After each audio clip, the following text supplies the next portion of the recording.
เป็นสารคดีที่หลายคนพูดถึงกันในอินเทอร์เน็ตแต่ผมไม่รู้ว่าพี่บัวรู้จักหรือเปล่าพี่บัวเคยได้ยินไหมสารคดีที่ชื่อว่า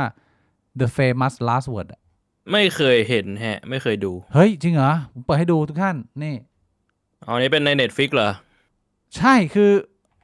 มีคนพูดถึงกันค่อนข้างเยอะนะช่วงนี้นะสำหรับคนที่เป็นแฟน Netflix อะไรอย่างเงี้ยแล้วก็อยากให้เขาอยากให้ผมไปดูเพื่อมารีวิวก่อนที่ผมจะบินมาเมืองไทยพี่บัวแล้วระหว่างที่ผมนั่งเครื่องบินมาเนี่ยผมก็โหลด Famous Last Word EP แรกใส่ขึ้นไปนั่งดูเครื่องบินแล้วก็ดูแล้วก็นั่งจดการบ้านออกมาว่า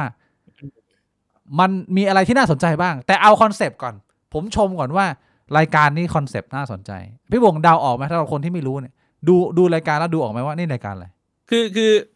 ถ้าสมมุติแค่เดาจากชื่อก่อน Famous Last Word มันอาจจะมาจากแบบคำพูดสุดท้ายของนักโทษประหารอะไรอย่างงี้ส่วนใหญ่เราจะได้ยินคำนี้กับเรื่องแนวนี้แต่ว่าพอมันมีรูปมาด้วยมันเหมือนแบบป้าเมย์เลยเนี่ยก็อาจจะเป็นเหมือนแบบว่าเป็นแนวคำแนะนำหรือเรื่องเล่าของคนแก่ที่อยากจะฝากไว้กับคนวัยหนุ่มวัยสาวอะไรอย่างเงี้ยเหรอผมเดานะผมไม่รู้ฮะใกล้เคียงพี่บงถือว่ามีความอินไลน์คือรายการนี้เนี่ยเขาทำมาสักพักหนึ่งแล้วเขาเปิดตัวเนี่ยมาผมว่าน่าจะเกินหลักปี2 ปีแล้วโดยที่คอนเทนต์เขาคือว่าเขาจะไปเอาคนที่ประสบความสำเร็จหรือเป็นคนที่มึงมีชื่อเสียงระดับโลกเอามาตอนที่มึงแบบว่าบั้นปลายชีวิตแล้วจะเอามาถ่ายทำสัมภาษณ์โดยที่มีการเซ็น agreement กันอย่าง confidential มากเลยว่ามันเป็นเรื่องที่ห้ามให้หลุดออกไปก็คือจะนั่งคุยกัน2 คนแล้วทางบริษัทหรือทางเจ้าของรายการเนี่ยจะต้องเก็บการสัมภาษณ์อันนี้ไว้จนกว่าคนที่ให้สัมภาษณ์จะเสียชีวิตไปเขาถึงจะเอามาเปิดถึงจะเอามาเปิดได้เพราะว่าเขาจะให้คนนั้นน่ะพูดทุกสิ่งทุกอย่างที่มึงอยากจะบันทึกหรืออยากจะแบบเปิดโปงโลกใบนี้หรือว่าต่อให้เป็นความลับเป็นอะไรก็ได้หมดต่อให้เป็นความลับหรือเป็นเรื่องที่มึงอมมาทั้งชีวิตแล้วมึงไม่รู้อยากจะระบายให้กับโลกนี้ยังไงเนี่ยมึงสามารถพูดในรายการได้แต่ว่าทุกอย่างมันจะถูกเปิดเผยเนี่ยก็คือเมื่อมึงเสียชีวิตไปแล้วน่าสนใจไหมแต่อย่างนี้แม่งถ้าสมมุติว่ามันมีบางคนที่มันอยากจะแบบว่าปั่นประสาทคนอื่นถึงแม้ว่าแบบกูจะตายไปแล้วพูดเรื่องอะไรที่มันไม่เป็นความจริงอย่างเงี้ยมันก็เป็นไปได้พี่บุ๋มมันแน่นอนอยู่แล้วเพียงแต่ว่าก็คือรายการเขาต้องการจะเรียกคนที่เรียกว่ามีความน่าเชื่อถือคือเป็นคนที่มีความน่าเคารพในระดับสูงแล้วในสังคมซึ่งผมก็ไม่รู้ว่าในรายการนี้เนี่ยมีสัมภาษณ์ใครไปบ้างแต่ว่าEPแรกที่ปล่อยออกมาเนี่ยเป็นผู้หญิงคนนี้ซึ่งผมรู้จักผู้หญิงคนนี้แบบบางๆมากพี่บุ๋มแล้วพอผมเห็นเนี่ยผมก็ค่อนข้างตกใจเขาเป็นใครคนป้าเมย์คนนี้ไม่ได้ชื่อเมย์แต่เขาคือป้าเจนกู๊ดออลป้าเจนกู๊ดออลเนี่ยในโลกยุโรปอเมริกาเนี่ยคือเป็นคนที่มีชื่อเสียงมากเขาเป็นนักวิทยาศาสตร์พี่บวงนักวิทยาศาสตร์ที่ศึกษาพฤติกรรมของสิ่งมีชีวิตของสัตว์ตอนที่ป้าเจนกู๊ดออลสาวๆเนี่ยแกเป็นคนหนึ่งที่ตัดสินใจเรียนเกี่ยวกับเรื่องของสัตว์เกี่ยวกับการทำสารคดีอะไรเนี้ยแล้วก็มีความเรียกว่าเหมือนมีเซนส์ในการเข้าหาการอยู่กับสัตว์มากเป็นพิเศษแล้วช่วงเขาเข้าวัยประมาณ30เนี่ยเขาตัดสินใจไปแอฟริกาเพราะเขาอยากจะไปทำวิจัยเกี่ยวกับลิงชิมแปนซีไอความรู้ที่เรารู้กันทุกวันนี้พี่บวงว่าลิงชิมแปนซีแม่งมีความฉลาดใกล้เคียงมนุษย์มากๆเลยนะถ้าเทียบกับสัตว์บนโลกไว้เนี่ยมึงยังไม่น่าพูดแบบช้างโลมาอะไรพวกนี้นะหรือว่าวาฬเพชฌฆาตอะไรเงี้ยคือชิมแปนซีก็เป็นสัตว์ที่ฉลาดมากแล้วคุณเจนกู๊ดออลเนี่ยเป็นคนแรกที่เขียนงานวิจัยและตีพิมพ์บทสรุปพฤติกรรมของชิมแปนซีออกมาว่าชิมแปนซีมันฉลาดถึงขั้นสามารถใช้เครื่องมือได้เขาเป็นคนแรกที่เขียนบันทึกลงไปก็เลยทำให้มนุษย์ทั่วโลกได้มีเซตความรู้ว่าไอ้เชี่ยสัตว์มันใช้เครื่องมือได้นะเว้ยมันไม่ได้แค่แบบเดินเอามือทุบปกเงี้ยมันสามารถเหลาไม้แหลมมันสามารถทำหินปลามันสามารถทำตะข่ายอะไรอย่างเงี้ยมันทำได้แล้วก็งานของคุณเจนก็ได้รับการยืนยันยอมรับแล้วแกก็เป็นเหมือนพระแม่ทางด้านโลกแห่งสัตว์พี่บอกนึกภาพไหมอันนี้คือคุณเจนกู๊ดออลก็เป็นเรียกได้เลยว่าเป็นหนึ่งในนักเคลื่อนไหวเรื่องของสิ่งแวดล้อมเรื่องของธรรมชาติด้วยที่มีแบบว่าทรงอิทธิพลมากคือใครๆก็รักใครๆก็ไม่มีใครเกลียดคนสไตล์ประมาณนี้คือคนอยู่กับสัตว์นึกภาพไหม ที่ผมจะเอามาเล่ามาสรุปให้พี่วงหรือมาชวนพี่วงคุยเนี่ยก็คือเป็นประมาณ10หัวข้อ10ประเด็นที่ผมดูคุณเจนกู๊ดออลเล่าบรรยากาศของการฝากคำทิ้งท้ายสุดท้ายของชีวิตเอาไว้ซึ่งผมว่ารายการมันอะเอาก่อนที่จะไปคุยเรื่องของคุณเจนกู๊ดออลพี่วงว่ารายการอย่างนี้น่าสนใจไหมดีไหมน่าสนใจนะเป็นคอนเซปต์ที่น่าสนใจแต่ว่าก็อย่างที่ผมบอกคือเราไม่มีทางรู้เลยว่าถ้าเจอคนปั่นๆได้แม่งมาพูดด้วยแบบไอ้เชี่ย UFO มีจริงนะอะไรเงี้ยแล้วแบบมันจะยังไงอะไรเงี้ยแล้วถ้ายิ่งเป็นคนที่แบบว่ามีความน่าเชื่อถือด้วยมึงนึกออกปะสมมติเอพิโซดที่2ปล่อยมาเป็นสตีฟจ็อบส์ตอนกำลังจะตายสตีฟจ็อบส์บอกว่าจริงๆไอ้พวกเทคโนโลยีบางอย่างเนี่ยคือเราได้มาจากเอเลี่ยนเราไปแบบว่าล็อบบี้รัฐบาลมาได้อะไรเงี้ยแบบสตีฟจ็อบส์แบบกูจะตายแล้วกูไม่สนใจแล้ว กูใส่สุดเลยแล้วกัน มั่วไปเลยอย่างเงี้ยคนไม่เชื่อนะเว้ยนึกออกปะก็ใช่ไงแต่ว่าโอ้โหก็ชื่อเสียงที่มึงสั่งสมมาก็พังหมดเลยพี่วงถ้ามึงมาโยนเล่นที่ในมั่วซั่วกันน่ะแต่ถ้ามันแบบว่ามันอาจจะมีวิธีพูดให้แบบเฮ้ยเชื่อกูพูดจริงๆอะไรแบบเนี้ยมันก็ดีไงมันก็ดีกับรายการไอ้เชี่ยพี่วงรายการมันก็ขึ้นไปเป็นอันดับ1เลยจากที่แบบไม่มีใครแต่รู้จัก ว่าคนไม่ก็ไม่รู้ว่ามันจริงไม่จริงไงทุกวันนี้คนจอมมันก็อาจจะคิดว่าแบบว่าไอ้เชี่ยกูแค่อยากจะกวนตีนเฉย ปัดป่วนโลกๆน่าสนใจนะผมว่ารายการนี้ยิ่งถ้าไปดูบรรยากาศการถ่ายทำการสัมภาษณ์เขาอะผมว่าเขาทำออกมามูดกำลังดีมากเอาเรื่องของคุณเจนกู๊ดออลกันนะคุณเจนกู๊ดออลเนี่ยเขามีเหมือนโค้ดในการใช้ชีวิตของเขาในฐานะที่เป็นเหมือนหนึ่งในพระแม่ผู้เข้าถึงสรรพสัตว์สรรพสิ่งทั้งหลายเขามองว่าเขาอะมีความหลงไหลชื่นชมสิ่งมีชีวิตการมีการกระทำอะไรต่างๆการที่มันสงสัยการที่มันแบบเดินไปดมๆการที่มันแบบว่าชะล่าใจพยายามจะส่งสัญญาณติดต่อกับเพื่อนต่างถิ่นต่างสายสัมพันธ์อะไรอย่างเงี้ยสำหรับคุณเจนเนี่ยมันเป็นเรื่องที่สวยงามเขาก็เลยมาเป็นแบบที่เขาเป็นทุกวันนี้คุณเจนเขาบอกว่า life is a story if you like story you enjoy watching life หมายความว่าสาเหตุที่เขาชอบชีวิตสัตว์เพราะว่าชีวิตสัตว์ทุกๆชีวิตมันเป็นหนึ่งเรื่องราวถ้าคุณตั้งใจดูมันจริงๆคือคุณเจนชอบนั่งดูมดทำรังไก่เดินตามกันอะไรอย่างเงี้ยถ้าคนที่เขา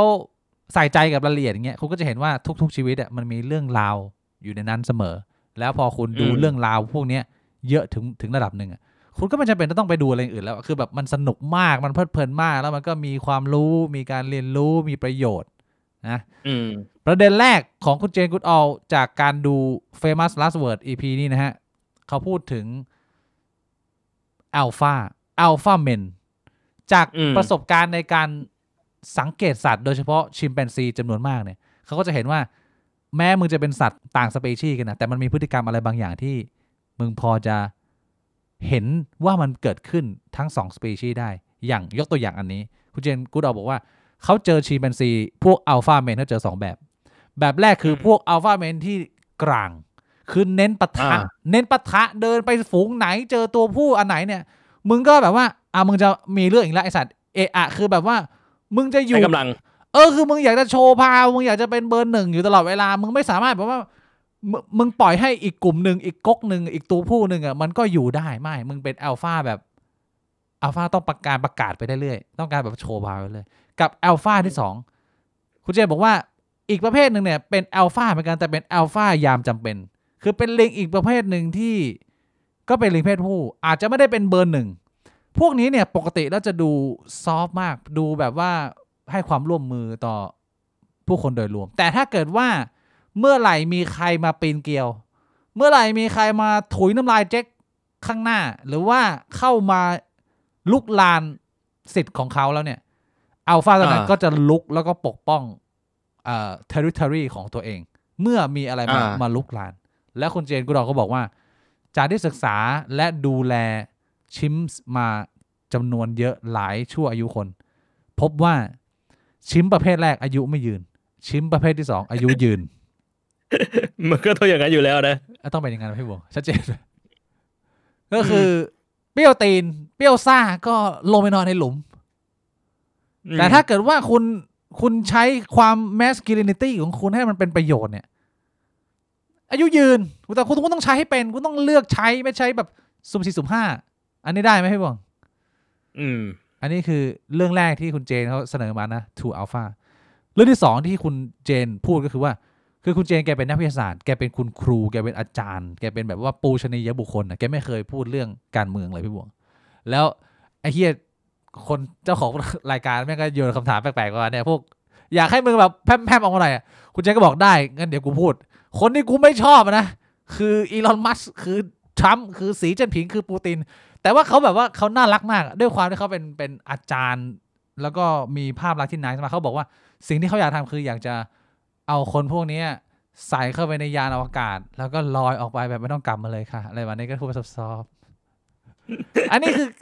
การโจมตีทางการเมืองของคนที่เรียกว่าเป็นแบบระดับโลกอันนี้คือเขาพูดกันแบบนี้มึงก็จะได้เห็นมูดแบบเนี้ยซึ่งถ้ามันเป็นรายการสัมภาษณ์ปกติมึงก็คงจะไม่มีทางได้เห็นการตอบคำถามอะไรแบบนี้นึกภาพไหมบรรยากาศนี้ก็แปลกอันที่สามคุณเจนบอกว่า love hate fear เนี่ยความรักความเกลียดความโกรธเนี่ยเป็นอะไรที่มัน contagious มากแปลเป็นไทยคือเป็นอะไรที่มันติดต่อกันได้ง่ายแล้วคุณเจนกูดอลไม่ได้พูดในมุมของพฤติกรรมมนุษย์แต่พูดถึงพฤติกรรมของสัตว์ด้วยสามสิ่งนี้ต่อให้ไปอยู่ในสัตว์เพราะว่าสัตว์มันมีสมองส่วน reptilian ใช่ไหมสมองแบบปฏิกิริยาซึ่งมันก็จะ react เยอะในมุมของความรู้สึกอารมณ์ที่เป็นความรักความโกรธแล้วก็ความเกลียดเพราะฉะนั้นเรื่องนี้เป็นเรื่องหนึ่งที่เขาก็ได้เรียนรู้เยอะมากจากการสังเกตชีวิตสัตว์นะฮะอันนี้ข้อ3ข้อ4 some humans are better than animals เจ้าของรายการถามคุณเจนว่ามนุษย์เราดีกว่าสัตว์ไหมหรือว่าไม่ต่างกับสัตว์แนวคิดทางศาสนาที่พยายามจะแยกมนุษย์เราออกจากสัตว์เนี่ยแต่ว่าคุณเจนกูดออก็เห็นความโกลาหลของโลกเรามาทุกยุคทุกสมัยก็เลยถามว่าในมุมของคุณเจนเนี่ยสัตว์กับมนุษย์มันต่างกันไหมคำตอบของคุณเจนผมว่ามันก็ตรงแล้วก็แฟร์ดีก็คือคุณเจนบอกว่าเรามีทั้งมนุษย์ที่เหนือกว่าสัตว์และเราก็มีทั้งมนุษย์ที่เหมือนสัตว์เราอยู่ร่วมกันได้ไหมให้บวกคำตอบนี้ก็เป็นคำตอบที่ไม่ต้องอธิบายเยอะสรุปมาในประโยคสั้นๆหมายความว่า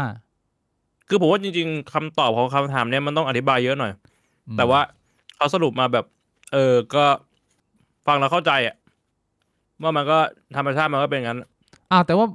มันคือมันเหมารวมไม่ได้มันจะบอกว่ามนุษย์ทั้งหมดมันแย่หรือมนุษย์มันประเสริฐกว่ามันเป็นการเหมารวมสปีชีส์นี้เกินไปไหมให้บวกคือมันมีความแตกต่างในสปีชีส์เราอย่างนี้เหรอใช่มันก็ใช่คือสำหรับผมเนี่ยถ้ามีคนถามว่ามนุษย์มันดีกว่าสัตว์ไหมผมก็ต้องถามกลับว่าดีกว่าในแง่มุมไหนล่ะถ้าฉลาดกว่าผมต้องตอบว่ามนุษย์ฉลาดกว่าสัตว์โดยทั่วไปอยู่แล้วเยอะเลยแต่ว่ามันมนุษย์ว่ายน้ำเก่งกว่าสัตว์ไหมผมก็ต้องถามอีกเทียบกับตัวอะไรเทียบกับไก่คนก็ว่ายน้ำเก่งกว่าเทียบกับปลาโลมาก็ไม่น่าเท่าอะไรเงี้ยมันคือคำถามมันก็ไปได้หลายมุมแต่ว่าเขาสรุปมาเป็นประโยคเดียวแบบนี้ถ้าเขาสรุปได้มันก็ถือว่าก็เข้าเป้าอยู่นะคำตอบมันก็ดูเข้าเป้าอยู่อีกข้อหนึ่งผู้สัมภาษณ์ถามว่าคุณก็รู้ใช่ไหมว่าสิ่งที่เขาถามในวันนี้เนี่ยมันจะไม่ได้รับการออนแอร์เลยนะอะไรเงี้ยเขาก็บอกเขาเข้าใจเขารับทราบเขาเตรียมใจมาแล้วป้าเจนก็แบบกระดกวิสกี้ตลอดเวลาเคียฟ้าตลอดรายการคือกินเหล้าเพียวไม่หมดนั่งกินเหล้าเพียวจิบยาวๆคือรายการมันค่อนข้างเรียวกูชอบตรงนี้แล้วไอ้พิธีกรก็ถามว่างั้นในฐานะที่คุณพยายามจะกอบกู้โลกใบนี้จากความที่มันก็พังทลายและหักอยู่อย่างเงี้ยมานานแล้วคุณก็ยังพยายามแต่มันก็ดูเหมือนอาจจะแบบว่าไม่ได้เห็นผลลัพธ์ที่เป็นเชิงระยะยาวมันก็ยังดูโกลาหลอยู่ก็เลยถามว่า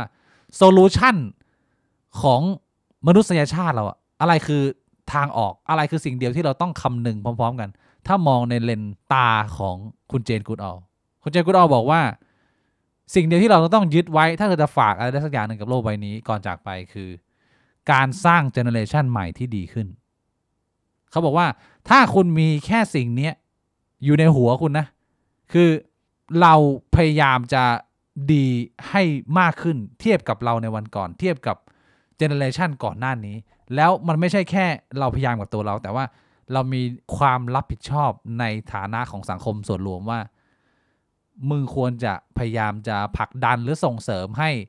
เจเนอเรชันต่อไปมันมีความ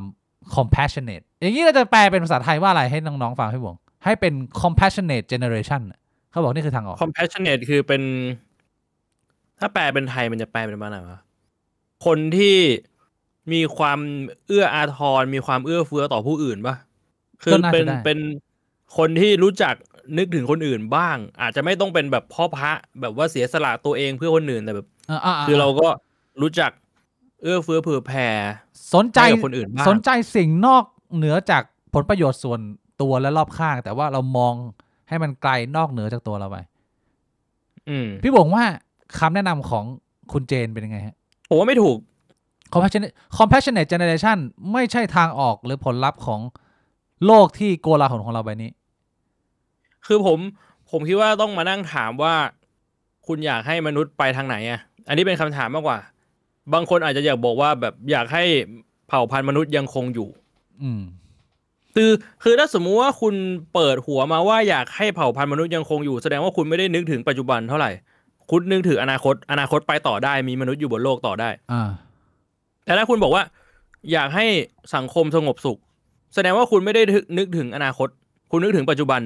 อยากให้คนที่อยู่ในปัจจุบันเนี่ยมันมีความสุขมีคุณภาพชีวิตที่ดีถูกป่ะซึ่งทั้งสองแนวคิดเนี่ยผมก็ไม่ได้มองว่ามันดีหรือมันแย่นะมันก็เป็นแค่แนวคิดของแต่ละคนไปใช่ไหมแต่คำถามของผมคือตอบแบบเนี้ยเขามีความต้องการอยากให้มนุษย์เป็นแบบไหนล่ะถ้าสมมุติว่าเขาอยากให้แบบคนในปัจจุบันอยู่ด้วยกันได้แบบสงบสุขผมว่ามันก็เป็นคำตอบที่มันก็ไม่แย่คนเรามันก็ต้องมีความเห็นอกเห็นใจกันบ้างเราก็อยู่กันได้แบบสงบสุขสงครามมันก็อาจจะมีน้อยลงความขัดแย้งมันอาจจะมีน้อยลงแต่ถ้ามองในมุมของการมีอยู่ของสปีชีส์ของเราการที่จะแบบให้มนุษย์แม่งอยู่ต่อไปผมไม่เห็นว่าการที่มนุษย์ต้องเห็นอกเห็นใจกันแม่งจะเป็นประโยชน์ยังไงเชี่ยคือผมว่าต่อให้มนุษย์เห็นกับตัวถ้าสมมุติว่ามันมีเทรดบางอย่างมันก็ทำให้สปีชีส์มันอยู่ต่อไปได้แต่นั่นแหละมันคือคำถามมันคือก็อยากให้มนุษย์อยู่ต่อไปแบบเห็นกับตัวหรือเปล่ามันก็เป็นคำถามที่ตามมานะแต่ผมแค่อธิบายในมุมของผมว่ามันคงจะแล้วแต่มุมมองของแต่ละคนว่าอยากอยู่แบบแฮปปี้หรือว่าอยากให้อนาคตยังมีอยู่เพราะว่าถ้าเรามาสังเกตแนวคิดของวัฒนธรรมบางวัฒนธรรมเขาไม่ได้สนใจว่าชีวิตจะดีเท่าไหร่แต่เขาสนใจแค่ว่าอนาคตแม่งลูกหลานจะยังมีอยู่หรือเปล่าอย่างง่ายๆวัฒนธรรมจีนคือแบบว่าปัจจุบันจะเป็นไงไม่รู้ลูกหลานกูต้องได้ไปต่อไม่งั้นแค่เรื่องของนามสกุลไม่จะมาทะเลาะกันไหมถูกไหมใช่เพราะฉะนั้นมันคงจะแล้วแต่วัฒนธรรมคงจะแล้วแต่ว่าเป็นมนุษย์หมู่เหล่าไหนประมาณนั้นอีกอันนึงนะฮะที่คุณเจนกูดออลพูดในรายการก็คือคำถามเกี่ยวกับ Destiny หรือพรหมลิขิตของชีวิตมนุษย์เจ้าของรายการถามว่าในฐานะที่เป็นนักวิทยาศาสตร์แต่เป็นนักวิทยาศาสตร์ที่เป็นคริสเตียนด้วยเนี่ยสรุปแล้วประสบการณ์ชีวิตบอกคุณว่าอะไรว่ามนุษย์เรามันมีพรหมลิขิตที่เราเดินอยู่แล้วเราเลือกไม่ได้หรือว่ามันเป็นยังไงคำตอบของคุณเจนบอกว่า Destiny แบบที่มึงไม่มีฟรีวิลเลยอาจจะไม่ใช่แบบนั้นเขามองว่ามนุษย์เราหรือสิ่งมีชีวิตเนี่ยเหมือนมึงมีทางเลือกที่มึงควรจะเลือกกับชีวิตมึงแต่ว่ามึงจะเลือกไหมอันนั้นขึ้นอยู่กับตัวมึงหมายความว่ามนุษย์เราทุกคนเกิดมาไม่ได้เท่ากันแต่ละคนมีสิ่งที่ถนัดมีสิ่งที่มึงเกิดมาเพื่อทำสิ่งนี้จำนวนก็ไม่เท่ากันรูปแบบก็ไม่เหมือนกันแต่ว่าใครจะเลือกทางไหนอันนั้นขึ้นอยู่กับฟรีวิลของมึงที่มึงจะเทคเพราะฉะนั้นมันคงจะไม่เหมือนกับความหมายของคำว่า Destiny ที่ว่าพระเจ้ากำหนดทุกอย่างให้มึงเป็นแบบนี้แล้วก็คือเป็นลักษณะเหมือนกับอย่างที่เราคุยกันพี่บวกคือเป็นคนคริสเตียนที่ยังตีความไม่ได้ตรงตาม traditional จ๋าๆหรือว่าแบบแฟนตาซีจ๋าๆอะไรเงี้ยเขาก็มีการตีความในมุมของเขาอันนี้ได้ไหมอันนี้ฟังขึ้นไหมน่าสนใจนะที่ปัจจุบันมีคนที่บอกว่าตัวเองเป็นคนของศาสนานั้นศาสนานี้แต่ว่าไม่ได้เคร่งศาสนาแล้วก็อาจจะตีความศาสนาตามมุมของตัวเองใช่ใช่เยอะขึ้นเรื่อยๆเยอะเอาในหลายๆศาสนาเพื่อนๆน้องๆรอบตัวเราพี่บวงที่เป็นมุสลิมแล้วเขาก็ฟังรายการเราเขาพิมพ์มาคุยกับเรานะคือมันเปลี่ยนไปเยอะมากแล้วนะแต่ว่าถ้าถามเขาว่าให้เขาต้องออกมาเลยไหมเขาก็ไม่เลือกออกเพราะว่ามันมีผลกับเขามาก มากกว่าชีวิตพวกเราชีวิตเขาที่ครอบครัวเป็นสายศาสนาเป็นมุสลิมเป็นมึงอยู่กันเป็นคอมมูนิตี้อ่ะช่วยเหลือกันมาทั้งชีวิตอ่ะมึงนึกภาพออกไหมคือเขาก็ยังถือศาสนาอิสลามในมุมที่เขาคิดว่ามันสมเหตุสมผลเขาก็ไม่ได้แบบว่าไปเหมือนกับญาติๆแล้วก็เห็นตัวอย่างแบบนี้เยอะขึ้นมากพี่บ่งหลังๆอ่ะอันนี้ข้อที่6นะฮะข้อที่7ฮะคุณเจนกุดออบอกว่าชิมส์บางตัวเนี่ยเศร้าจากการเสียครอบครัวแล้วหลายๆตัวที่เขาเคยเห็นนะตรอมใจตายก็มีนะพี่บวงความเศร้าจากการสูญเสียสิ่งมีชีวิตในครอบครัวคือถ้าเกิดว่ามึงไปเทียบกับสัตว์อื่นมันเศร้าไหมเราก็คงจะเดาว่ามันน่าจะเศร้าสมมุติว่าพี่บวงเดินไปให้พี่บวงเห็นแม่ไก่เดินมาจุกจุกจุกจุกแล้วมีลูกเจี๊ยบเดินตามตัวหนึ่งแล้วอยู่ดีมีแมววิ่งมาคาบลูกเจี๊ยบปุ๊บไปแล้วก็มีแม่ไก่แม่งงงพี่บอกว่าไก่มันเศร้าไหมหรือมันงงหรือมันยังไงมันกูว่าแม่ไก่ก็คงมีความเศร้าบ้างมันก็น่าจะมีนะเพียงแต่ว่าเราอาจจะสื่อสารกันไม่ได้แต่ว่าคุณเจนบอกว่าชิมส์เนี่ยมันดีเทลมันลึกล้ำมากเพราะว่าเราเห็นพฤติกรรมบางพฤติกรรมที่แม่งเหมือนมนุษย์เลยคือการสูญเสียสมาชิกในครอบครัวแล้วชิมไม่กินข้าวไม่เข้าฝูงไปนอนอยู่ใต้ต้นไม้แล้วแม่งนอนจนแบบว่าแม่งไม่ลุกหมดเลยเชี่ยมเขาบอกว่าพฤติกรรมตอมใจตายจากการสูญเสียเนี่ยมีให้เห็นในลิงเยอะมากครับผมอันนี้ว้าวไหมหรือว่านึกได้อยู่แล้วว่ามันก็น่าจะขนาดนี้ก็พอจะจินตนาการได้นะถ้าสมมุติว่าสัตว์มันยิ่งมีสมองที่มันสามารถประมวลผลอารมณ์ได้เยอะมันก็จะมีความสุขได้เยอะมันก็จะมีความเศร้าได้เยอะไงในมุมนึงไก่มันก็อาจจะเศร้าไม่เยอะแต่มันก็สุขไม่เยอะวันมันก็แบบมันก็รอจิกข้าวอย่างเดียวมันก็ไม่ได้มีความสุขอะไรแบบผมให้ข้าวมันก็จิกออกไข่อย่างเงี้ยมันก็เป็นแค่สมองมันไม่สามารถประมวลผลของอารมณ์ได้แต่พอแบบสมองมันประมวลผลอารมณ์ได้มันก็ยิ่งเศร้านะเวลามันสูญเสียใช่ตามขนาดสมองที่เราเคยคุยกันพี่บวงคือสมองมึงยิ่งใหญ่ความรู้สึกมึงยิ่งรุนแรงข้อต่อไปคุณเจนกู๊ดออลบอกว่าอันนี้แกมาเผยความลับตัวเองเพราะว่าพิธีกรถามว่าอะไรเป็นสิ่งที่มีค่าที่สุดในชีวิตเขาแฮปปี้เขาก็แค่บอกว่าอยากอยู่กับลูกอยากอยู่กับลิงที่แบบว่าอาจจะจากเข้าไปแล้วอะไรเงี้ยแล้วไอ้พิธีกรก็ถามว่าแล้วสามีของคุณที่เสียชีวิตไว้ทำไมคุณไม่พูดถึงเลยเจนกู๊ดออลก็เลยบอกว่าหนึ่งในสิ่งที่เขารู้สึกว่าตัดสินใจผิดพลาดในชีวิตคือการตัดสินใจแต่งงานคุณเจนกู๊ดออลแต่งงานไป2 ครั้งแล้วทั้ง2 ครั้งนั้นมันไม่มีความรักที่เขาปรารถนาอยู่ในนั้นด้วยเลยเป็นคนที่เขามีลูกด้วยนะคือคุณเจนกู๊ดออลพูดออกมาตรงว่าตอนนั้นที่ดิฉันตัดสินใจแต่งงานเพราะว่ามันเป็นช่วงเวลาที่ยากลำบากมันเป็นช่วงเวลาหลังสงครามโลกครั้งที่2พี่บวกคือมันกำลังวุ่นวายอยู่ทุกอย่างก็ยากลำบากแล้วแฟนของเขาอดีตสามีเนี่ยก็คือเป็นคนอาจจะเป็นเหมือนรุ่นพี่หรือเป็นเจ้านายเก่าอะไรประมาณนี้ที่ทำให้เขาสามารถขึ้นมายืนขึ้นมาทำงานซัพพอร์ตเขาในการทำงานเป็นนักวิจัยได้แต่ว่าเขาไม่ได้รู้สึกยินดีกับการแต่งงาน2 ครั้งในชีวิตเขาซึ่งเขาก็ไม่เคยพูดที่ไหนมาก่อนแล้วก็มาบอกว่าเนี่ยมนุษย์เรามันก็ไม่ได้ตัดสินใจถูก 100% กันทุกคนโดยเฉพาะเรื่องใหญ่ๆแบบนี้ที่หลายๆคนจำนวนมากในคนทุกวันนี้นะยังเลือกตัดสินใจเร็วเกินไปผมคิดว่ามันเป็นหนึ่งในค่านิยมที่มันไม่ดีพี่บวงแต่ว่ามันจะเรียกว่าไม่ดีได้ไหมเพราะว่าถ้ามึงย้อนกลับไปแบบ400-500-600 ปี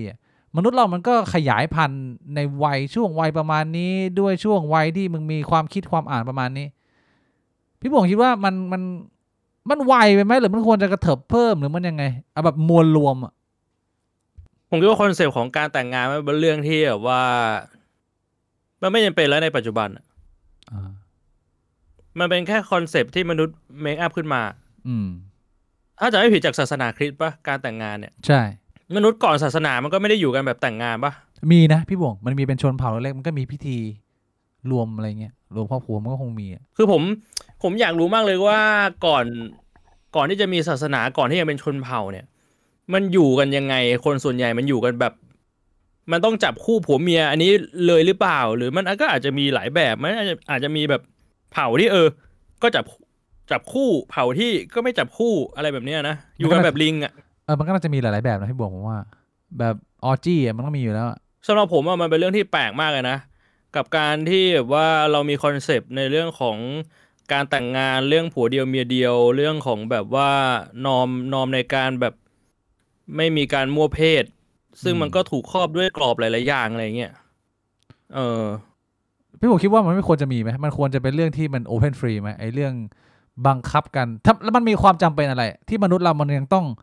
ปลูกฝังแล้วก็ยึดถือแล้วก็ถ้าเกิดว่าใครออกมาจากไอ้เหี้ยเส้นของคำว่าผัวเดียวเมียเดียวเนี่ยคือมึงเป็นคนชั่วมึงเป็นคนมันค่อนข้างแปลกโดยเฉพาะในประเทศฝั่งตะวันตกที่มันฟรีเซ็กตอนมึงเป็นวัยรุ่นมึงฟรีเซ็กเลยมึงจะปี้ใครไม่มีใครว่า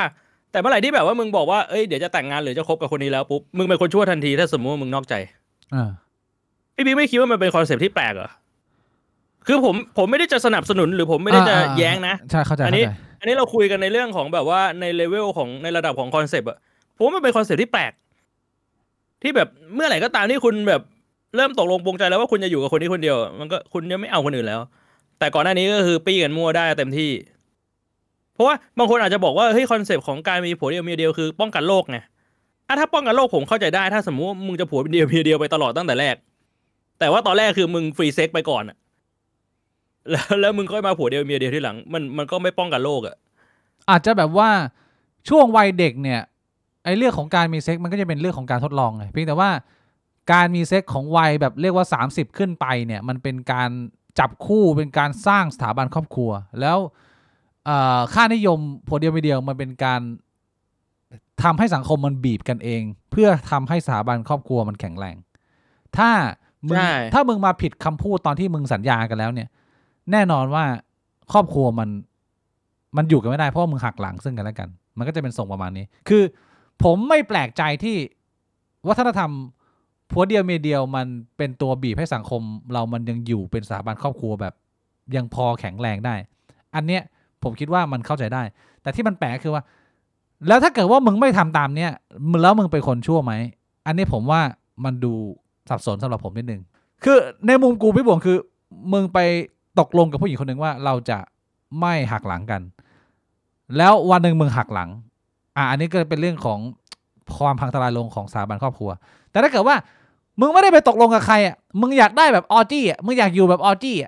ไม่ได้เหรอพี่บวงมันก็น่าจะได้ปะวะก็เดี๋ยวนี้มันก็มี open relationship อ่ะนะเดี๋ยวนี้ออจี้มันก็ยังโดนด่าอยู่ไหมพี่บวงหรือว่ามันค่อยๆลดลงใช่มันมีแต่มันก็ยังน้อยแล้วว่ามันก็เป็นกลุ่มที่แบบว่าก็ต้องปิดบังอ่ะไม่เปิดเผยไม่งั้นก็โดนคนในสังคมมองว่ามันเป็นเรื่องแปลกหรือหนักเขาก็คือเป็นเรื่องชั่วช้าอะไรแบบเนี้ยต้องตกนรกเป็นคนบาปประมาณนั้นพี่บวงมองว่าเป็นคนบาปไหมคือสำหรับผมเนี่ยผมมีข้อสังเกตอย่างหนึ่งก็คือทำไมการที่เราไปมีเซ็กกับคนอื่นถือเป็นการหักหลังคู่ครองของเราพี่บิ๊กนึกออกไหมผมไปมีเซ็กกับคนอื่นเนี่ยผมมีความสุขคู่นอนของผมมีความสุขแต่ว่าพูดกันในร่างกายกันในระดับร่างกายระดับฟิสิกอลคือแฟนผมไม่ได้มีความทุกข์ไม่ได้มีใครมาทำร้ายให้เขาเจ็บปวดร่างกายแต่ว่าเขาเจ็บปวดหัวใจเขาเจ็บปวดใจของเขามองว่าเราหักหลังเขาใช่คำถามผมคือไอคอนเซปต์เนี้ยมันถูกปลูกฝังมา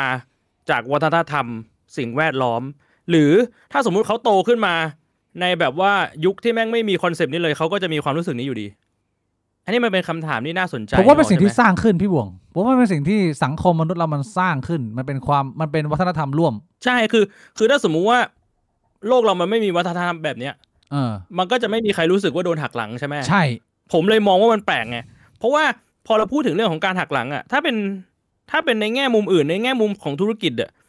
ผมคิดว่าต่อให้มันไม่มีวัฒนธรรมอ่ะแต่ว่าทุกคนมันเข้าใจด้วยเหตุและผลได้ว่าการกระทำแบบนี้คือการหักหลังนึกออกใช่ปะไม่ว่าจะเป็นการหักหลังอะไรก็ตามแต่ในรูปแบบอื่นอ่ะมันเป็นการหักหลังที่มันไม่ได้ถูกสร้างขึ้นมาโดยโครงสร้างของสังคมแต่มันใช้โลจิกใช้เหตุผล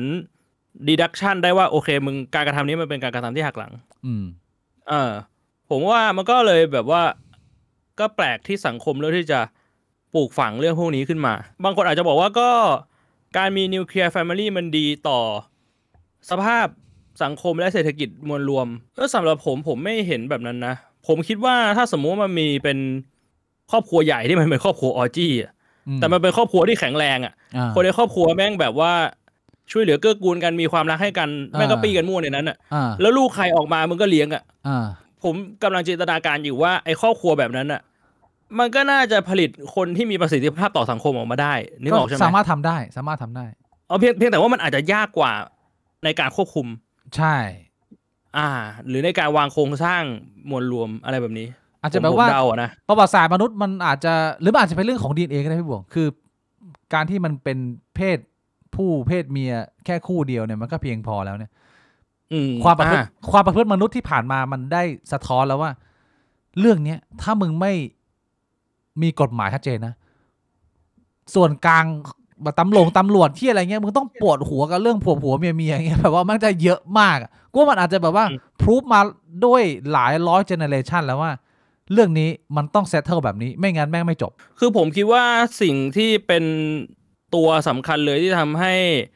มนุษย์มีพฤติกรรมแบบนี้ก็คือน่าจะเป็นความต้องการที่จะส่งต่อ DNA เป็นสัญชาตญาณสัตว์ซึ่งถ้าเป็นแบบนั้นเนี่ยมันก็อาจจะอยู่เหนือกรอบเกณฑ์หรือวัฒนธรรมไงก็คือต่อให้แบบว่ามึงส่งแบบว่าตัวอ่อนของมนุษย์ไปที่ดาวดวงหนึ่งเลยแล้วให้แม่งไปสร้างวัฒนธรรมใหม่วัฒนธรรมมันก็จะก่อตั้งขึ้นมาจน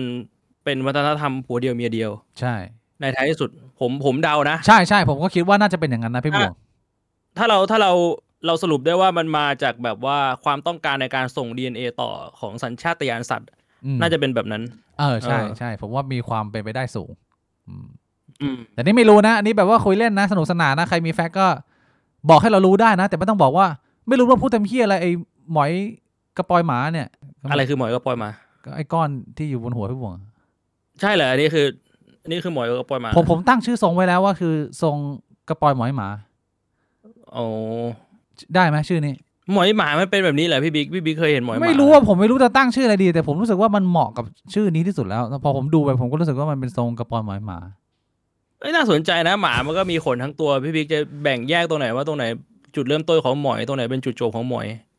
มันมีขนอยู่ทุกที่ไม่ได้ไงก็เลยเป็นการเหมือนสรุปรวมๆคือเห็นหน้าปุ๊บก็กระปอยหมอยหมาหรือว่าจริงๆขนบนตัวหมาทุกเส้นคือหมอยจริงๆแล้วขนทุกเส้นบนร่างกายเราก็คือหมอย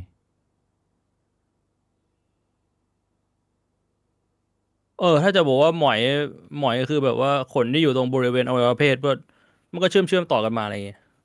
คืออวัยวะเพศมึงนับตรงไหนเพราะว่ามึงเลียตรงไหนก็เสียวหมดอะเอาจริงน่าสนใจนะใช่เวลาพี่บวงเลียตรงท้องน้อยเสียวปะล่ะก็เสียวแต่ว่าเลียหัวนมไม่เสียวเพราะไม่มีหัวนม รับทราบอันนี้รับทราบแล้วข้อต่อไปนะฮะกลับมาที่คุณเจนกูดออลนะฮะคุณเจนกูดออลบอกว่าสิ่งหนึ่งที่ทำให้เขาเป็นเจนกูดออลที่ทำงานที่ตัวเองรักเข้าถึงสิ่งที่ตัวเองสนใจเป็นตัวของตัวเองไม่สนว่าคนภายนอกจะพูดอะไรก็ตามชีวิตของคุณเจนกูดออลตั้งแต่เด็กเนี่ยมีแพชชั่นกับสัตว์มาโดยตลอดคุณเจนกูดออลเคยเล่าว่าตอนแกแบบประมาณแบบ4-5 ขวบพี่บวงคืออันนี้คือมึงต้องนึกภาพก่อนสงครามโลกที่2นะมันนานมากแล้วคุณเจนก็เอาแกชอบดูลูกเจี๊ยบมากแกบอกว่าไก่น่ารักมากแล้ววันนี้คืนดีแกอยากรู้ว่าไข่มันออกมาทางไหนของตัวไก่เขาก็เลยเป็นหลบอยู่ในเล้าไก่แปลว่าไปหลบเพื่อซุ่มอ่ะเพราะว่าพอคุณเจนก็เอาในวัยเด็กเนี่ยเดินไปบอกว่าเอาไก่มึงเบ่งไข่ออกมาสิไข่มันก็ไม่มาไงเจนก็บอกเฮียมันอาจจะไม่ทำตามที่เราสั่งเขาก็เลยไปหลบแต่เขาไปหลบในเล้าไก่หลบแบบ5-6 ชั่วโมงพี่บวงหลบจนแม่นึกว่าลูกโดนฆ่าตายแล้วไอ้เหี้ยแม่ไปที่สถานีตำรวจแล้วบอกว่าลูกหาลูกไม่เจอแล้วมาเจออีกทีนึงตกค่ำแล้วเนี่ยคือเจอเด็กผู้หญิงคนนึงอะหมอบหลบเพื่อจะดูว่าไก่เมื่อไหร่มันจะออกไข่มาซึ่งมึงก็ยังไม่เห็นเพราะมันไปออกแบบตอนแบบเช้ามืดอะไรเงี้ยคุณจะเห็นอีกทีนึงแต่ว่าอันนี้เป็นจุดเริ่มต้นที่ทำให้คุณเจคุณเอากลายเป็นคนที่เขาสามารถทำงานอยู่กับสัตว์ได้นานๆและคำถามของพิธีกรคือว่าเราจะเป็นคนที่เกิดมาแล้วรู้ว่าตัวเองชอบอะไรตั้งแต่เด็กๆได้ยังไงเพราะว่าหลายๆคนประสบปัญหานี้เข้ามาในระบบครอบครัวเข้ามาในระบบการศึกษาในยุคปัจจุบันแล้วทุกวันนี้ทำงานไปได้เรื่อยแล้วไม่รู้ว่าตัวเองชอบอะไรคุณเจนก็ออกเลยบอกว่าให้เขา reflect กลับไปเพื่อที่จะตอบคำถามนี้เหตุการณ์ตอนพี่นอนอยู่ในเล้าแม่ไก่เนี่ยมันชัดสุดเพราะว่าตอนที่แม่เขามาเจอเนี่ยแม่เขาตกใจพร้อมน้ำตา เพราะนึกว่าลูกตัวเองหายแต่ว่าแม่เขาอะไม่ว่าอะไรเขาเลยแล้วก็ถามว่าไหนเล่าให้แม่ฟังซิว่านอนอยู่6 ชั่วโมงเนี่ยมึงเห็นอะไรบ้างก็คือคุณเจนเขาบอกว่าถ้าวันนั้นแม่เขาเลือกที่จะตวาดตะคอกด้วยน้ำเสียงโมโหอารมณ์แบบว่าทำให้แม่ต้องเป็นห่วง5-6 ชั่วโมงนะเขาไม่รู้นะแต่เขาบอกว่ามันอาจจะตัดสัมพันธ์ที่เขามีกับไก่กับลูกเจี๊ยบที่เขาอยากจะอธิบายอยากจะแชร์กับแม่ให้ฟังว่าเนี่ยตอนที่อยู่กับน้องลูกเจี๊ยบกี่ตัวเนี่ยกับไก่เนี่ยมันเป็นช่วงเวลาที่ดีของเขาถ้าเกิดว่าแม่แบบว่าตอบไปด้วยอารมณ์แบบนั้นเขาบอกว่าตรงนี้แหละที่เขาคิดว่ามันไม่ถูกทำลายไปคือคุณเจเขามองว่าเด็กทุกคนอ่ะมันเติบโตมาพร้อมกับความอยากรู้อยากเห็นความอยากเป็นนักวิทยาศาสตร์อยากที่จะสนใจจดจ่ออยู่กับอะไรที่ตัวเองชอบเพียงแต่ว่าการเติบโตและสิ่งแวดล้อมรอบตัวเนี่ยมันมีจังหวะหนึ่งหรือหลายๆจังหวะที่มันทำลายความรู้สึกตรงนั้นของมึงไปทำให้มึงกลายเป็นคนที่มึงกลัวที่จะทำผิดแล้วมึงก็นั่งอยู่เฉยแล้วใจมึงก็คือใจแห่งการเป็นนัก explore มันไม่มีเลยพี่บวงมันไม่อยากจะตามหาแล้วว่าตัวเองชอบอะไรเพราะว่าทำเหี้ยอะไรอ่ะชีวิตแม่งโดนด่าตลอดแม่งโดนกดอยู่ตลอดแล้วมันมีคนที่มันอยู่ในครอบครัวแบบนี้เยอะเขาก็เลยบอกว่าถ้าแผลนั้นมันอยู่ที่ตัวเราแล้วมันทำอะไรไม่ได้แล้วนอกจากเราจะหาวิธีการซ่อมแผลนั้นแต่ว่าที่สำคัญกว่าคืออย่าไปทำแบบนี้กับเจเนอเรชันต่อไปก็คือเหมือนกับว่าให้รักษาความเขาเรียกว่าอะไรความอยากรู้อยากเห็นความเบิกบานของชีวิตมนุษย์เอาไว้ตั้งแต่ในวัยเด็กๆอันนี้make sense ไหมพี่บวงพอเห็นด้วยไหมหรือว่าไม่เกี่ยวก็เห็นด้วยนะผมว่าคือปฏิกิริยาตอบสนองของผู้ปกครองที่มีต่อเด็กในการกระทำต่างๆมันก็ส่งผลกับพัฒนาการของเด็กอยู่แล้วนะโดยตรงว่าเด็กจะโตมาเป็นคนยังไงมีความคิดความอ่านยังไงชอบไม่ชอบอะไรทรามาในใจ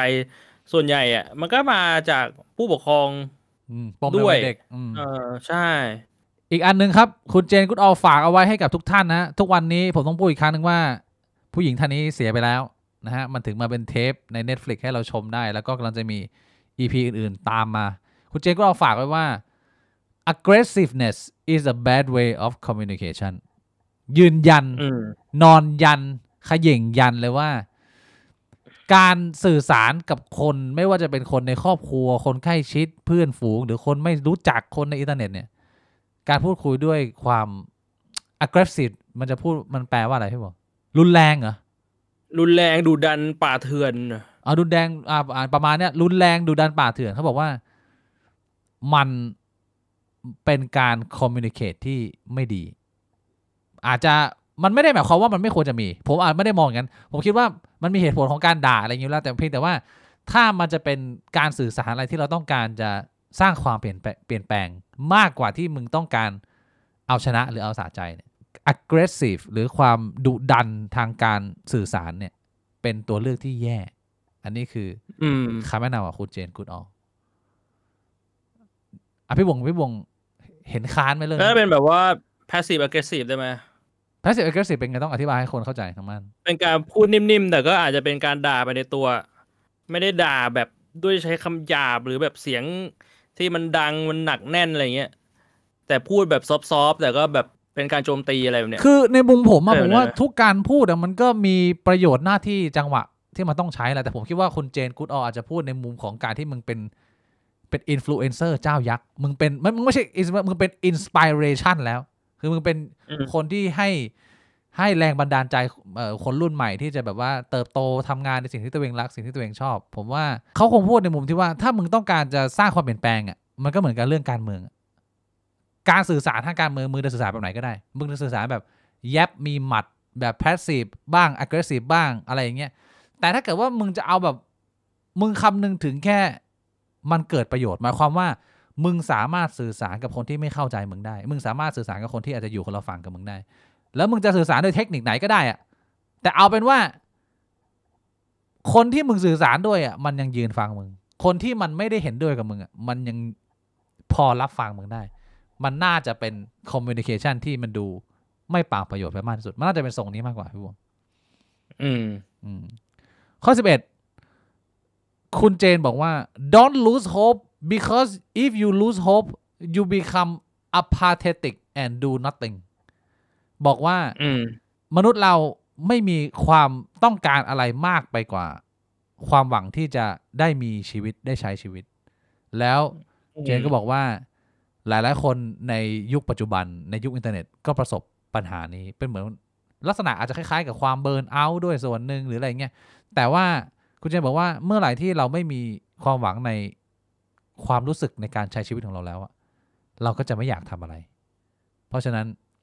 จงเติมไฟให้กับชีวิตตัวเองอันนี้คือคำฝากของคุณเจนจงเป็นอาหวังเหรอมันเกี่ยวกับเรื่องอาหวังเหรอเนี่ยเอ้า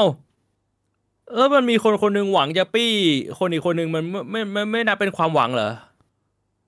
อ้าวก็ใช่ไงก็อย่าหมดหวังที่จะปี้ก็เขาบอกแล้วถ้าเกิดว่ามึงหมดหวังมึงก็ดูnothingอ่ะแต่ถ้าเกิดว่าก็คือคุณเจนสนับสนุนให้คนเป็นอาหวังใช่พี่ผมพูดอย่างนั้นถ้าตีความแบบชัดเจนเนี่ยแบบอาญาเลยเนี่ยคุณเจนบอกให้ทุกคนน่ะจงเป็นอาหวังเอาไม่ถูกเหรอได้ไหมพี่ผมก็ได้ไหมล่ะจงเป็นอาหวังอ่ะเป็นโค้ดใหม่มาได้ปะล่ะก็มันต้องตีความยังไงถ้าคุณเจบอกว่าแบบ don't lose hope อย่าหมดหวังอ่ะอย่าหมดหวังเพียงแต่มันคนละความหมายของอาหวังไงมันคนละความหมายก็เป็นอาหวังไงแต่ว่าคนละความหมายกับอาหวังที่เราหมายถึงว่าแบบหวังสี่เจ้าอะไรเงี้ยมันคนละอันกันแต่นี่แสดงว่ามันต้องแบ่งเรื่องของความหวังอะเดมันต้องแบ่งของเรื่องของความหวังคือหวังกับมนุษยชาติหวังกับตัวเองเป็นความหวังที่มันอาจจะเป็น subjective นิดนึงคือมันก็เป็นเรื่องไกลตัวเป็นเรื่องที่มึงควบคุมไม่ได้แต่มึงมีภาพแบบนั้นอันนี้คือเอาหวังในแบบของคุณเจนกูดออลแต่ว่าไอเอาหวังที่พี่บ่งคุยกับคุณเต้เนี่ยน่าจะหมายถึงแบบหวังดมหวังแบบหวังเลียเหมือนอย่างนี้แล้วก็คนละหวังพี่บิ๊กจะบอกว่ามันจะมีความหวังบางอย่างที่มันดีกว่าความหวังอีกอย่างผมกำลังจะบอกว่าถ้าคุณยังมีความหวังคุณก็จะดู something แล้วอย่างนี้ผมพูดไม่ถูกแล้วก็ถ้าผมหวังผมอยากจะดมผมอยากจะเลียผมก็จะดู something พี่ผมก็ต้องดู something ก็ต้องเปย์ก็ต้องแบบว่าไปยืนโบกไฟไปยืนยิ้มแห่อะไรอย่างเงี้ยก็ต้องไปก็ไม่ถูกเหรอก็ถูกไงผมว่าพี่ผมเขาพูดถูกไงแล้วทำไมคุณน้องทีเต้เหรอTAEE เนี่ยถึงมาบอกว่าผมอะไรไม่เขาบอกว่าถูกก็เลยงงเขาบอกงงถูกแล้วครับสรุปถูกต้องตอนแรกบอกแต่ว่าตอนนี้บอกถูกไม่ละข้อที่12มีเหลืออีก2ข้อของคุณเจนกูดออนะฮะคุณเจนกูดออบอกว่าจากประสบการณ์ของตัวเธอในฐานะของคริสเตียนและนักวิทยาศาสตร์ในเวลาเดียวกันตอบคำถามเรื่องการมีชีวิตหลังความตายพี่บงคุณเจนบอกว่าถามดิฉันไม่ใช้คำว่า believe ฉันไม่เชื่อฉันใช้คำว่า I know คุณเจรู้คุณเจนบอกว่า there is life beyond death แล้วเขามีหลักฐานไหมไม่มีผมรู้พี่บงรู้ไหมรู้พี่บงมีหลักฐานไหมไม่มีแล้ว life beyond death มีไหมคุณเต้รู้คุณเต้รู้ไหมรู้มีหลักฐานไหมไม่มี ไอสัตว์มีแต่คนรู้แต่ว่าไม่มีคนมีหลักฐานไม่ได้เลยอย่างงี้เขาพูดเรื่องนี้เพิ่มเติมยังไงบ้างเขาพูดเรื่องนี้เพิ่มเติมแค่ว่าจากประสบการณ์ชีวิตที่เขาพบเจอมาเนี่ยเขาไม่อยากจะยืนยันว่ามันมีชีวิตหลังความตายไหมแต่เขาแค่มองว่ามันน่าจะมีอะไรนอกเหนือจากแค่มันดับศูนย์ไปเปล่าๆแค่นั้นเองมันก็ยังเป็นคำถามที่ตอบยากแต่ว่าด้วยความเป็นคริสเตียนของเขาเชื่อว่าเขาไม่ใช้คำว่าเชื่อใช้คำว่าเชื่อก็ผิดเขาใช้คำว่า I know there is life beyond death ก็เข้าใจได้คือผมเข้าใจได้ว่าแม้เขาจะเป็นนักวิทยาศาสตร์เบอร์ต้นแต่เขาก็มีความเป็นคนรุ่นเก่าที่ยึดโยงกับวัฒนธรรมแล้วก็ความเชื่ออะไรพวกนี้มันไม่ได้ทำให้ผมรู้สึกแย่กับเขาหรืออะไรอย่างนี้กับคำถามแบบนี้ในมุมผมนะเข้าใจได้อันสุดท้ายพี่บวงคืออันนี้ไม่ใช่ที่คุณเจนกูดออพูดแล้วอันนี้ที่คุณเจนกูดออพูดเนี่ยมีประมาณนี้แต่คือผมรู้สึกว่าพอผมดูจบบนเครื่องบินอ่ะผมมีความรู้สึกอยากจะทำอะไรแบบนี้เหมือนกันนะพี่บวงแบบว่าเอาคุณพ่อคุณแม่มานั่งสัมภาษณ์พี่บวงเคยมีไอเดียประมาณนี้ไหมก็เคยนะแต่ว่าไม่ได้ทำขี้เกียจทำแต่ว่ามันพอมันดูแล้วอะไอเชื่อบรรยากาศมันดีมากแล้วเว้ยคือดูภาพว่าแบบกูจัดห้องสตูกูเนี่ยแล้วกูก็เอาบุหรี่ตั้งไว้แล้วก็บอกเดี๋ยวกูเซตทุกอย่างไว้เลยแล้วก็ให้แม่ เตรียมคำถามไว้ว่าอยากจะให้พูดถึงลูกคนไหนอะไรยังไง แล้วก็อัดไว้ไม่ดู แล้วพอแบบคุณแม่เสียไปแล้วก็คือค่อยส่งให้พี่น้องมันดูก็ขู่มันก็คงจะแบบซึ้งนะพี่บวงเชื่อน่าทำอันนี้ใครที่สนใจนะ ผมว่าโปรแกรม Famous Last Word เนี่ยเพิ่งเริ่มต้นมันคงน่าจะอยู่กับเราไปแบบ3 ปี 5 ปี 10 ปีอ่ะเพราะว่ามันมีหลายคนมากที่มันไม่รู้จะเสียเมื่อไหร่มันก็ทยอยออกอ่ะไปเรื่อยๆดีฮะดีรายการดี